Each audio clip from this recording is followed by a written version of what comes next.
Soya chunks வச்சு non veg டேஸ்ட்டில் ஒரு பொரியல் செய்ய போகிறேன். அதை எப்படி செய்யலான்னு பார்க்கலாம். முதல்ல சுடு தண்ணி கொதிக்க வச்சுக்கோங்க. அதில் இந்த சோயா சங்க்ஸை ஒரு 2 நிமிஷம் போட்டு நல்லா ஊற வச்சு எடுத்து வச்சிடணும்.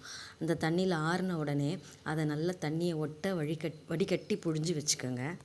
அடுத்ததாக மிக்ஸி ஜாரில் அதையெல்லாம் போட்டுக்கிட்டு நல்ல ஒரு நைஸாக அரைச்சிடாமல் குறைன்னு அரைச்சி எடுத்துக்கிட்டால் போதும். இந்த பதத்துக்கு இருந்தால் போதும். இப்போ இதுக்கு தேவையான பொருள் வெங்காயமும் கொஞ்சம் கருவேப்பிலையும் ஒரே ஒரு பச்சை மிளகா அதை எடுத்துக்கிட்டு ஒரு கடாயில் எண்ணெயை ஊற்றிட்டு கடுகு உளுத்தம்பருப்பு போட்டு அது பொரிஞ்சு வந்த உடனே இந்த வெங்காயம் பச்சை மிளகா கருவேப்பிலையை அதில் போட்டு நல்லா வதக்கணும். இது கொஞ்ச நேரம் நல்லா வதங்கி வர வரைக்கும் வெயிட் பண்ணிவிட்டு அதுக்கப்புறம் உப்பு சேர்த்துக்கோங்க.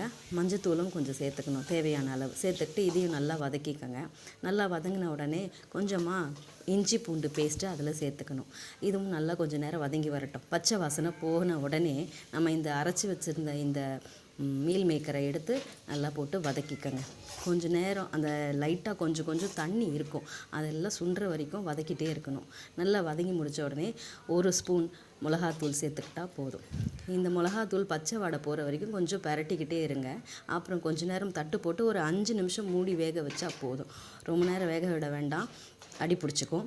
இப்போது இந்த இதுக்கு மிளகுத்தூள் போட்டு சேர்த்துக்கோங்க. மிளகுத்தூள் போட்டு 2 பரட்டி எடுத்திங்கன்னா தயாராகிடுச்சு உங்களுக்கு மீல் மேக்கர் புட்டு. இது நல்லா புட்டு மாதிரியே இருக்கும்.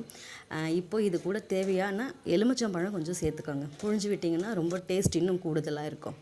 இப்போது பிரிஞ்சி சாதத்தோட இந்த மீல் மேக்கர் புட்டு வச்சு சாப்பிடலாம்.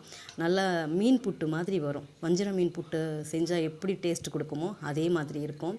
இதை நீங்களும் ட்ரை பண்ணி பாருங்கள்.